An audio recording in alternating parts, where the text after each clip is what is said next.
Welcome to the Short Rod Show. You're talking with Ben. And you got Brett. Thanks for joining us, everybody. We're on episode 6 of season 2. We're here on a nice windy day recording. Yeah, there's going to be a little howl in the background. Yeah, if you hear some whistling, that's just my leaky windows. So we already tried sealing those up. That's not working. So It is what it is. Yep. But yeah, today, what are we talking about, Brett? We're going to talk about organization, especially early ice while you're knocking the rust off. Yep. Organizing your tackle inside your sled, knowing where things are going to be at prevents you from forgetting them at home. Yep. That sort of stuff. But first, I wanted to give a quick shout out to who is this guy? Jake Rubin King. Yep. He's been messaging us like crazy. At the moment, just before we started this podcast, last episode when we talked about line and rods, Yep. I mentioned something like I would probably not recommend running braid and inline reels, and I was like, the second I say that, someone's gonna message us and say, "Yep, I'm the one who does that." Jake chimed in, and I got a pretty good laugh out of it. Yeah. So Jake's the first one that's admitting there's always what he's running. Yeah. I mean, you can't say a statement like that without someone being like, "Nope, I do that also." And so I thought that was pretty funny. Yeah. So what's his scoop? What's he so running? Jake runs inline reel. He runs Ice Pro 20 pound. And he ties on a floral leader, but he's fishing for salmon and trout. I haven't messaged him back to find out exactly where he's located, but yeah, maybe we need to give Braid another shot. Yeah, so I'd be interested to see what the temperatures are when he's running that. But he says he runs them inside and out. Nice. He's on the ice right now today.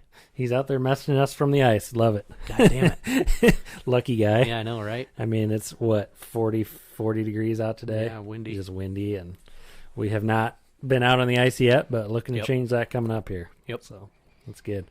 But yeah, we got a couple rods that we got from a viewer. Yep. I want to talk about those a little bit. Timmy rods. The Timmy rod. So Timmy Hall, thank you for sending us these custom rods. They're 30-inch ultralight, 31-inch ultralights. Yeah. So they showed up with UPS. That was pretty cool. Yeah. Get those in I'm pretty excited to give them a shot. in the mail. So really yeah, appreciate we'll it. give him a test. What's interesting, be interested to see these little reel bands that he already has on here.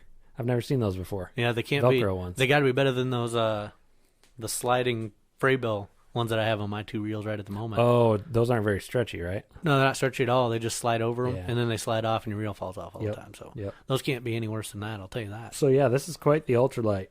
This will be good for some early ice action. Yeah, I feel like it's going to give you you got some mechanical advantage with the length and the whippiness of those that you're really going to be able to jig. You're going to be able to jig all day without your arm getting tired. Oh yeah, yep. Yeah, and a nice big cork handle too. Yeah. And split grip. With your glove. Yeah. Split grip. I do like split grip That's a lot. the way to go. Yep. So the reason you want split grip, or the reason I like it, is you put the web of your thumb right in between the split, and then you'll be able to feel the taps. You'll be able to feel a fish tap that line.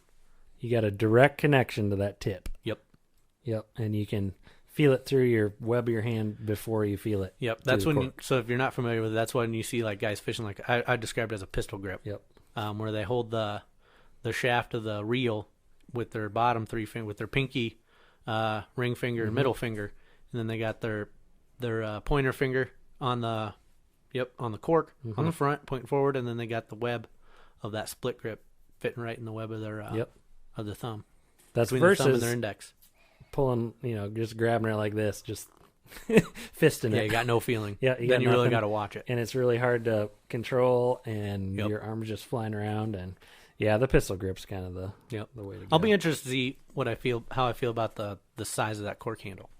I could see there being some advantages. Yep. But we'll see what happens. I've never ran a rod with a cork handle that big. Yeah, we're gonna give her a thorough test this season. Excited to try them out. So, actually, I'll probably spend the rest of the day getting one of these reeled up. There you go. So, yeah, you like this one the best? I like the gray one. The gray one, and then this other one's got a brown handle. It's pretty cool. Yep. So awesome. Cool. Thanks, Timmy. Yeah, thanks for sending those. That's awesome. So, yeah, we're gonna talk a little bit of organization here today, and really want to just touch on how we approach organizing our stuff, because I know I personally have come a long ways in organizing, and how that has made me a better ice fisherman. I'm kind of stuck in my ways. Yeah, Brett's old school. Yeah, but that's what makes it fun. There's different approaches to it. Yep. We end up both making things work and having a good time out on the ice. And usually, if I don't have something handy, Brett's got it handy. Yep. If you don't have, if you don't have something handy, I got it handy. The problem is we'll see if either of us are very handy next to each other. Usually we end up venturing in opposite directions. Yep. But yeah, that's the wrong time to find out if you need a forceps or pliers. Yep. Is when you're out by yourself somewhere in the middle of nowhere. Yep. Fish jumped your lure. Yep. Shoot, I thought I had it somewhere. Or you break off. Yep. Exactly. Yep. Forget your spikes. Yep. Awesome. Well, that's all coming up next on The Short Rod Show. All right. Welcome back, everybody. Thanks for joining us through that break. Today we're touching on ice organization. Yep. And this is something that I didn't really believe in at first when you just didn't think about it. Well, yeah, it wasn't a priority, I guess, Yep. as I was going through learning about ice fishing, and now it's become a major portion of ice fishing. Yeah, really, for me, it really annoys me when I forget something on the ice. Yeah. Not necessarily needing to have something handy, but I forget my spikes, or I forget my plastics bag, or I forget something like that. So, Yep. Or just losing stuff. Yep. No one likes to lose gear. You forget something on the misplace ice. it. Yeah, that's the worst. yeah. So Ben, starting off with there, from where you are today, where would you say when you first started ice fishing? I guess what did your ice management look like? Anyways, I guess I'd call it. Non-existent, Brett. Non-existent. You Yep. just throwing everything into the sled and pulling out there. It wasn't even like that. So like, I would start with like a Walmart bag. All right? Ooh, okay. The old Walmart bag. They're cheap. They break. Right? They break Very really brittle easy. in the cold. Pretty brittle. They get even more brittle when it's below zero. Oh man. Then I switched to a Target bag, which is a little bit. Target is better. Yeah. So, There's no doubt about that. but seriously though, throwing things in a bag that that gets you by, but really, at least go cloth bag, man. you think about the stuff you need to ice fish. You don't need very much, but Or paper bag it. yeah, exactly. I'm hung up on this bag thing. But the more things that you have, like, you throw some snacks in and some drinks, that Yep. makes your time out there way better. You throw out, an extra set of gloves in case your hand gets soaked and you need That different is one gloves, thing right? that I always bring is an extra set of gloves in case Yep. one pair gets wet. So it progressed from, sweet, I get to go out on the ice and I take almost nothing. I got Yep. a rod and I got an auger and you got a bait. Some Yep, bait. that's it. Yeah. To adding more things in and then figuring out, what's the most efficient way to organize that to where I know, Yep. I have an extra pair of gloves. It's in this compartment of this box. Yep.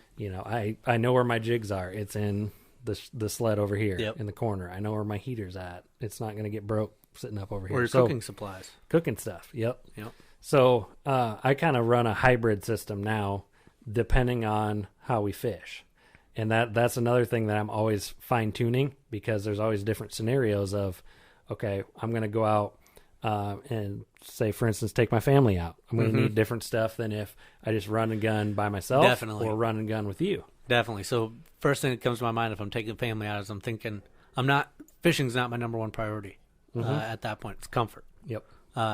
Making sure I got drinks and stuff packed, making sure I got snacks packed, making sure I got something for when somebody gets bored, they got something to do. Yep. Activities. Yep. Non-fishing activities. Yep. Go drill some holes. Yep.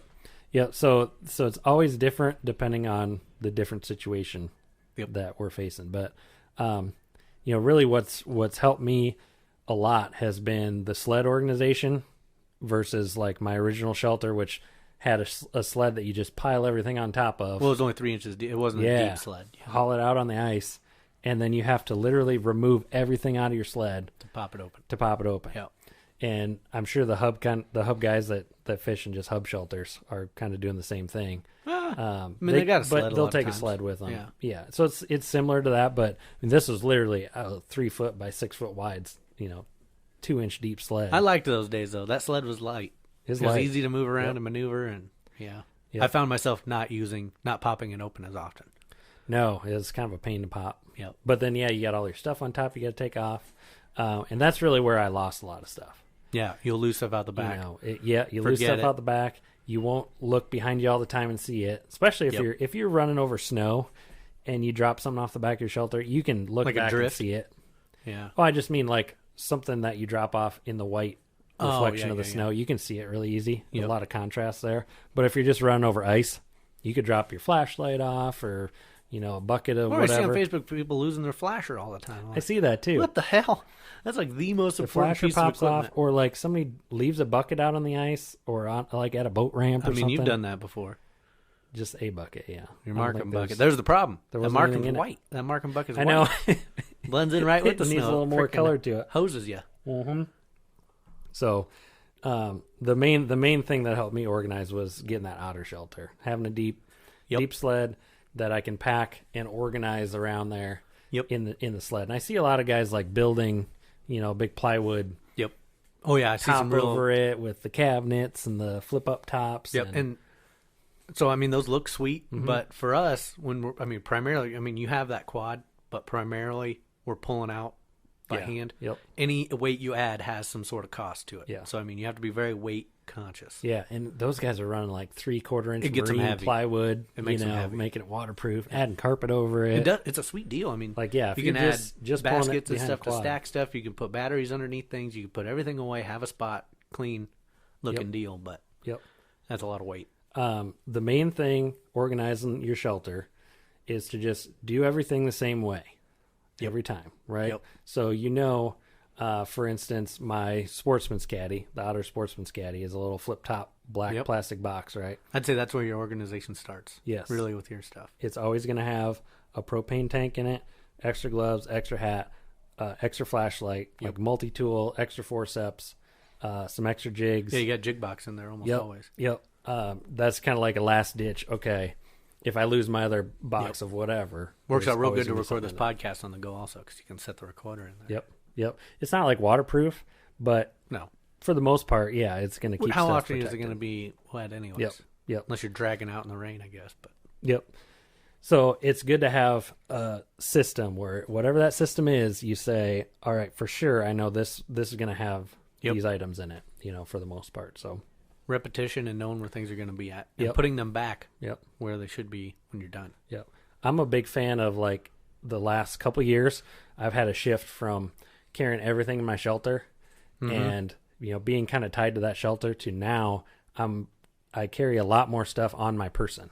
I utilize my a backpack and my pockets. That's been the biggest change I've seen you run is when you got that backpack and started running that. Yep. And now you pretty well. You still take the hub, but I feel like you can run exclusively out of that backpack. Yes. Yep.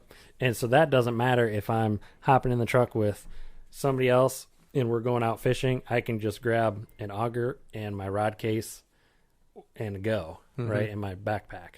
Or if I'm hopping in with Brett and we're taking your shelter or we're taking whatever, I can have most of my gear. Grab in two a backpack. rods in your backpack and you're out of there. Yep. But yeah, it's nice having hands free. Throw your backpack on. Yep. Keep your jigs. Especially when you're hiking. Everything. If you got a little bit of a hike ahead of you, Yep. that backpack's pretty clutch. Yep.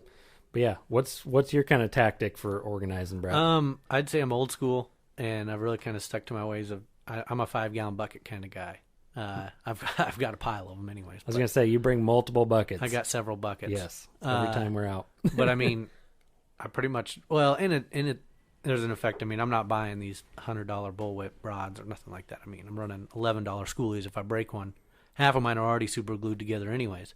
So if I break one, who gives a shit? I'll just buy another $11 rod and get a free jig with it, some new line. But yeah, I really like that bucket. You can flip it over and you got a spot to set your flasher up on if you want to get out of the water. You can sit on it if you want a quick place to sit. I also carry a rod holder if I need a quick dead stick spot. I can throw the dead stick in the rod holder and it'll hold that. But that's really where my stuff starts is I make sure that I always put the stuff I want in there in the bucket. So all I have to do is just grab that bucket. I know it's going to have my spikes in it. It's going to have a flashlight and it's going to have my jigs in it. Yep. And it'll have everything pretty well that I need. And I throw my four rods in there.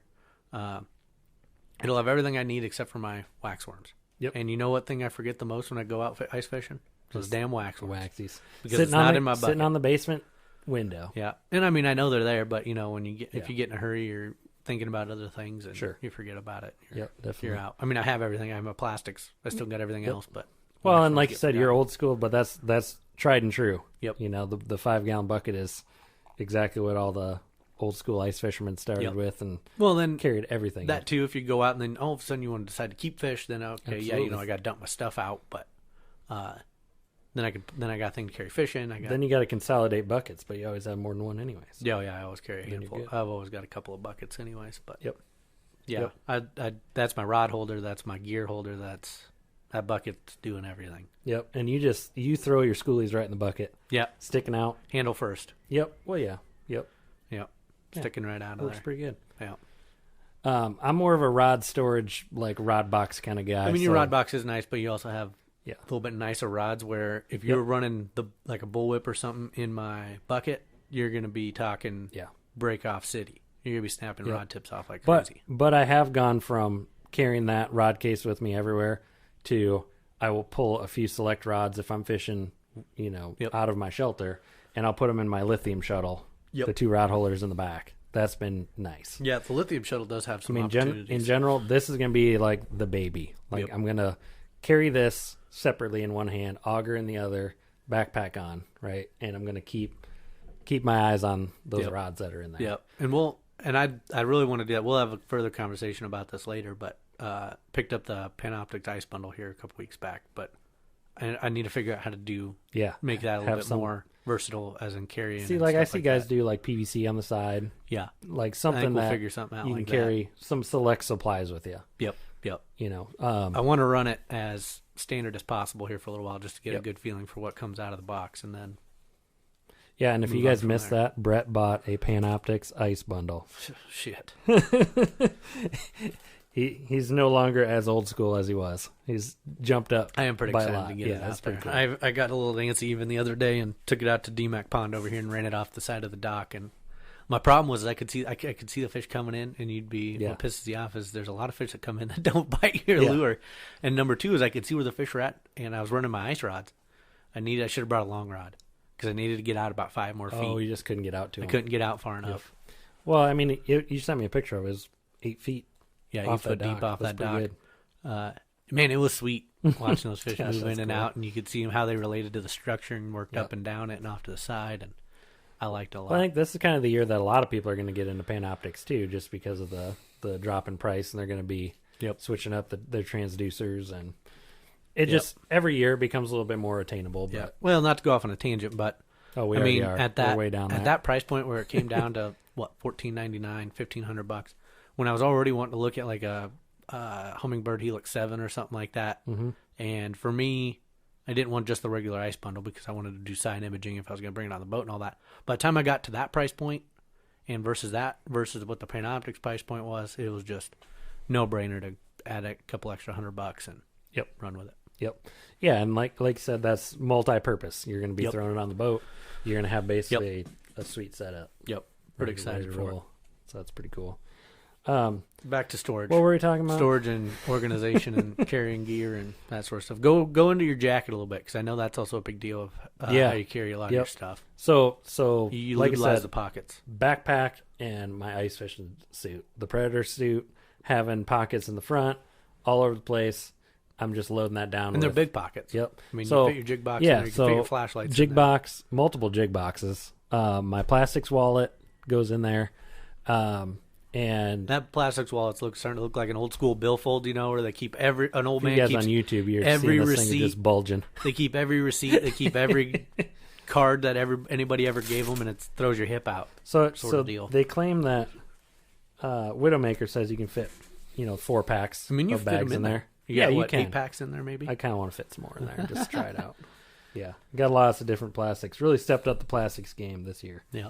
But yeah, you can fit that in your pocket. Well, we're giving shout out that guy that sent us some more plastics. Oh yeah, Bill. Bill sent us some more plastics here. Bill Riley, thank you, Bill. We got those a couple weeks ago, but heavily scented. Oh my goodness, yeah. Yeah, I'm trying to read the.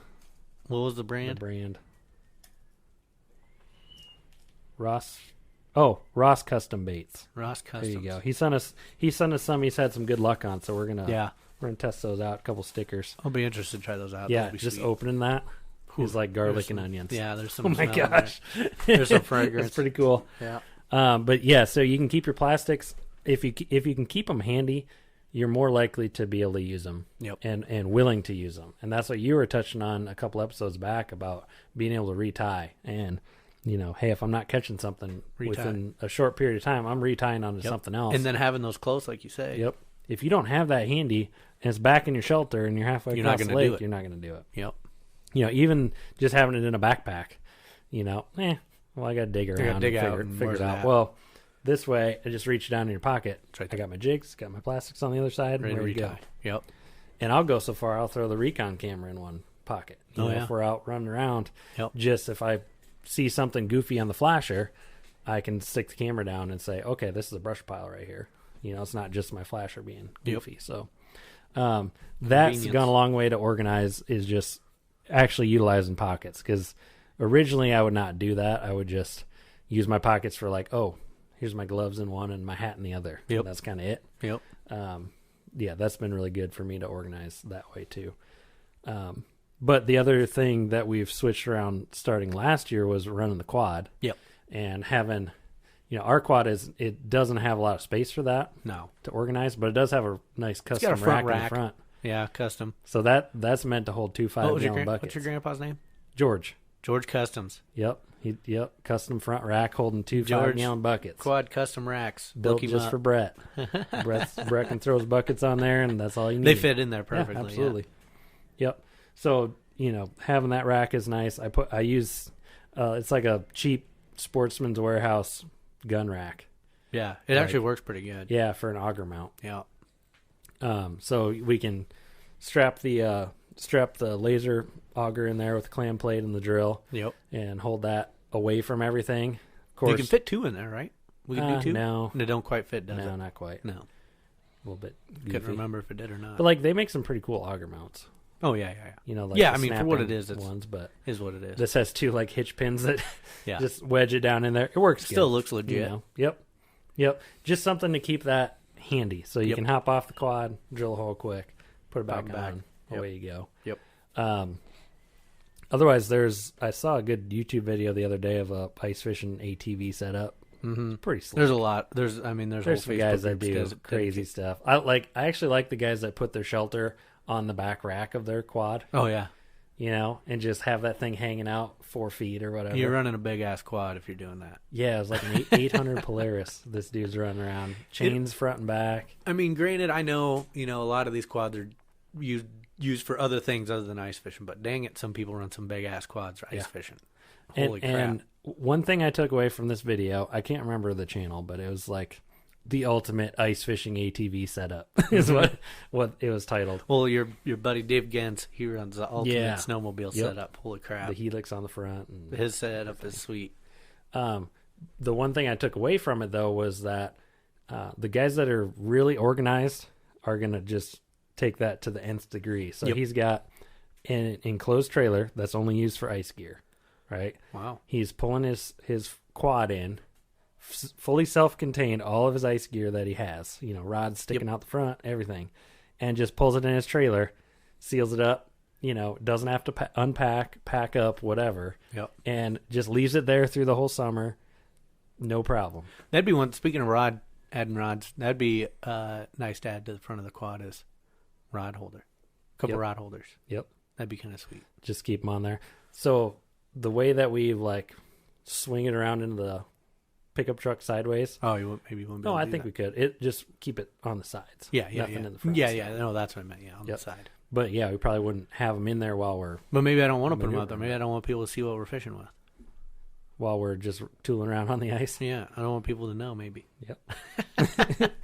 As they can't, if they can't see in your bucket. Yeah. Exactly. and look and see the schoolies. Yeah. So there's all kinds of cool customizable tips on YouTube. That Trick Your Trap page on Facebook. There's too. also a Trick Your ATV thing. Also, I saw. Yeah. I mean, on guys Facebook. are going nuts, just custom building things. It'll be interesting to see 3D printing, the 3D printing guys. I've actually, all the speaking of kinds that, I've gotten a few comments back from accessories. folks that have picked up those Bass King really? 3D printed Mhm. shuttles. So far, they're like, man, these are legit. They Oh, look, cool, good. feel, they're strong. So yeah, that's pretty Good. sweet. That's good to hear. Yep. Because there's that shuttle, and then I sent you that Summit equipment. Yeah, that's a for the very Panoptics. popular thing. That Yeah. is very everybody. But that's pretty That's cheap what too. everybody recommends. But they're also you can't buy one now. Oh, they're everything, sold out. literally everything on the website sold out That sucks. these days, and they're not 3D printed. Those are Yeah. more legit manufactured Yep. sort of stuff. Yep. But I think it's cool that you can. The cool thing about ice fishing, you can customize everything. Yep. Make it your own, and that's what I'd encourage everyone listening to do. is find your own setup that works. You know, you can Yeah. try the different setups that we talked about. And if there's something you wish you had, don't Yep. be afraid just to make it yourself. Yep. It ain't hard, usually. Yeah. If you're somewhat handy, go tinker in the garage and Mhm. figure out how to make it. Super glue and duct tape. Those Get go you a long ways. Yep. Yep. It's like the red green show. Yep. I was trying to think of what else. What else is a key feature of our ice Brett organization the bucket, man. That's movement? all you need. 5-gallon bucket. Yeah, I'm gonna have to. I mean, obviously the Panoptic stuff is gonna be a little bit of a wrench. Figuring out how to handle that pole. And That won't fit in a bucket at all, right? It's no, not even close. my Hummingbird would fit. I cut it specifically so it would fit right in one of my buckets, so I could carry 2 buckets. One would have the bird in it. One would have all my other gear in it. Where no, this isn't even gonna come close to fitting in. What about doing like a backpack? Just mounting gear it all in there? No, No. just the Garmin in the backpack, No, I don't know how that would work. like a laptop bag or something. Laptop backpack. I don't think that I would don't know. work. I mean, I like the shuttle and everything that Well, comes in. I think it'd be a lot. That sucker's like 40 pounds. It'd be a lot No, nicer no, to no. hold that thing on your back. It might be 15. It's more than that. I mean, unless I'm the Incredible Hulk, man. I don't think it's that heavy. But it'd be nice not to have to carry that in one hand and Yeah. all your gear in the other. Yep. Or maybe you switch and put more gear in a backpack and one bucket. And Or I'll just make the sure Garmin. we'll just make sure you carry the sled more often. I guess I don't know. Yeah. I'm still thinking about how that's gonna work. Yep. And that's kind of the thing too when you look at some of these bigger setups.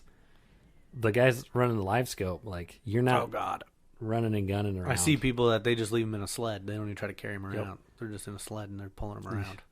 Jeez, the old LX6 is pretty dang light to Yep. just bounce around, Yep. have a good old time with. Yeah, weight was pretty much thrown to the wind with those things. Yep. Well, that So- black box, the black It's a transducer heavy- box is it's a really heavy deal, So the maybe that was processor. what I was thinking of. This 40 pounds Yeah, that's what it is. Yep. because that black box is like a big chunk of It's a steel. big processor on Yep. there, but no, we'll see. We'll see what I can come up with on that. Yeah. It'd be nice to at least get some rod holders on there. Yep. Because it's got some mesh pockets on the side of the carrying case. I can put jigs and stuff in, and then I just got to grab that, and Yep. I can run, but we'll see. Did that bundle come with a charger for that battery? Yep. Nice. Yep. That's handy. Yep. I was wondering about that. So yeah, speaking of different stuff, I bought another lithium shuttle Yeah, over Black Friday. that's here. a hell of a deal. That deal we kind of talked about with Shields, the $150 thing. You can't beat that. That's No, that's a good going to be deal. as cheap Free as shipping. they're ever going to be. Yeah, Shields was really good to deal with. So they, shipped it same day, like within an hour. Yep. And it was at my house the next day. Came from Omaha. Yep. So Came with the light. came with a light, a little USB gooseneck light, and then the universal adapter, so you could You know, adapt getting it to into whatever. Yep. Not just the specific Markham stuff. Yeah, that's pretty slick. So yeah, I mounted my LX6 on the new one, and then switched the VX1 Pro over to the old shuttle. So Nice. that'll be a nice backup setup. Plus, I mean, I really kind of did it just because I like that light on the front. That is like an Like, unsung hero of the If lithium you're shuttle. out somewhere, that's so handy. It not have to worry about- illuminates your hole so nicely that you can Yep. see your line, you can see what's going on exactly. Or even just I Charge leave your the light glow on, jigs. set it somewhere. You know you're not going to forget it then, and it's Mhm. going to be lighting up as you're tearing stuff down at night, Yep. or just trying to hunt your way around. So Yep. they'll be good. And I actually was looking, so they claim the Markham M1 will run on a lithium shuttle for 53 hours. Oh shit!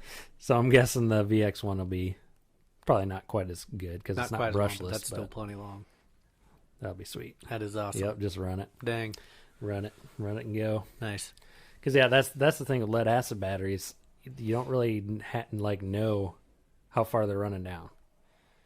You can kind of tell, but unless you have one of those battery meters, Oh yeah, no. I don't know. I always just run them Yeah, just run until they're and dead. I charge them up after each use. But Yeah. yep, it'll be good. So yeah, it's looking like we'll be getting some conditions to be making ice This week. this week. Yeah, I mean up in Minnesota, Wisconsin, Yeah. South Dakota, North Dakota. I mean, And those guys. we'll probably have. There'll be earlier getting this week. We'll have some skim ice here in Ames or in Ankeny. So, yesterday went up to Clear Lake, checked it out.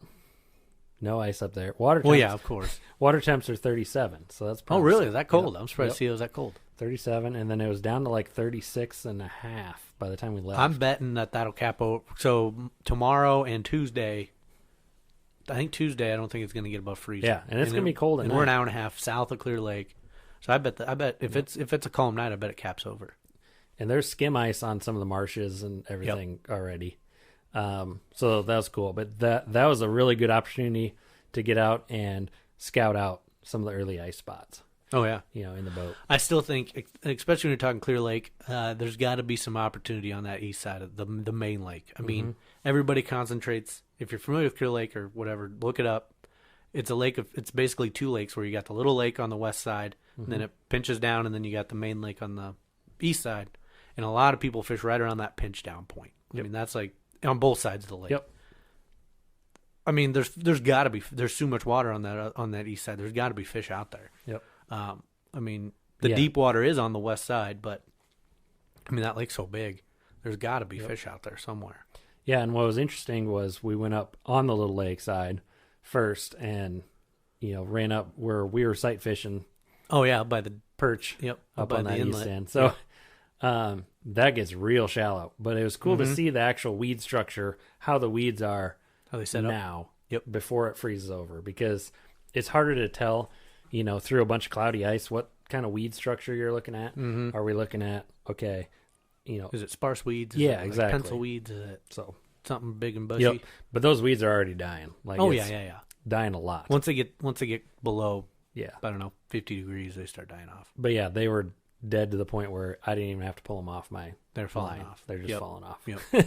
and breaking apart. So it's not like a coon. It's not like a cabbage no. type weed. It's more like a coontail type Yep. deal. Yep. And they're pretty brown and mushy. Yep. So, Yep. but it's good to do that. Now if you guys can get out on your boat one last couple times, maybe we're past that. And Clear already, Lake's a unique fishing opportunity because you're fishing such shallow water for most of the year. I mean, even in the even when you're ice fishing, you'll be catching fish in 3 or 4, 5 feet of water. or less. Yeah. 2 Yeah, feet. I mean the lake. Well, aside from the deep end, there on the west side, the east end. I mean, it maxes out at 12 foot. So, Yep. Yeah, it's definitely unique, but it's good to check it out while you can in a boat. Scope it out. If you did Sean have a side imaging? Did he have his new? He didn't have his new deal on there. No, we were running a 2008 Lowrance. Yeah, there's not much to be seen on that thing. Didn't show a whole lot. No. The Humminbird on the front, the 678. Yeah, I Wasn't noticed too that. bad, Yeah, that's slick rig. Yep. Slick unit. Yep. Yep. That's got the main points. Shows you your bottom. Shows you Shows you reasonably bottom. Shows you reliable top. fish finder section. Shows you the water temp. The Lowrance was showing fish constantly. Yeah. Just steady stream of fish. Yeah, and it's got the Yeah, fish this doesn't icon. seem right. I like those old school ones with the fish icon. Oh no, I'd much rather have just a line. My gosh. Fake fish icons. Yeah, those are funny. Hunting bananas, right? Yep, there you go. That's Upside down bananas. Upside down bananas. Yep. Cool. Well, what else you got, Brett? Think anything? That's all for me for now. We're just ready to get on some ice. I know, chomping at the bit. Hopefully, the next time we get a podcast out, we'll be having some ice experience to talk about. Maybe do some traveling. Yep. Yeah. I know the travel plans kind of we didn't get the ice that we Hit or normally miss. do, so they're kind of thrown out the window, and we'll see what happens. Yep. That's kind of a bummer. Yeah, we'll figure something out. Yeah. Definitely. So cool, guys. Keep up following us on Facebook for updates and Instagram and our YouTube channel. We've Facebook. gotten over 100 subscribers already on YouTube, so pumped. that's cool. Yeah, we release videos and podcasts every Sunday. So Yep. all the way through the ice season, we should be sitting pretty well this Burning and season. turning. Yep. Giving you a bunch of tips and tricks and just kind of passing on what we've learned throughout the years of fishing. So awesome. Cool. Well, we'll catch you next time on The Short Rod Show.